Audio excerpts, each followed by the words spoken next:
Chose promise, chose tue, je reviens aujourd'hui sur la présentation des trois peuples principaux de mon univers fantastique, les terres d'Alvérois. On commence tranquillement avec les Nonati. Les Nonati se distinguent d'abord par leur carrure imposante et leur fourrure fournie.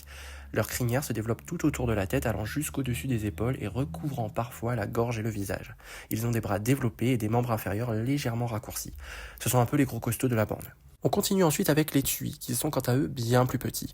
Ils présentent une tête plus large, de plus grands yeux et des oreilles plus développées. Leur crinière se développe généralement dans leur dos, partant du sommet de leur crâne jusqu'à leur queue qui est souvent plus longue en comparaison aux autres alvériens. Leurs pattes inférieures sont surtout adaptées à la course ou au saut. Ce sont en quelque sorte les petits furtifs de la bande.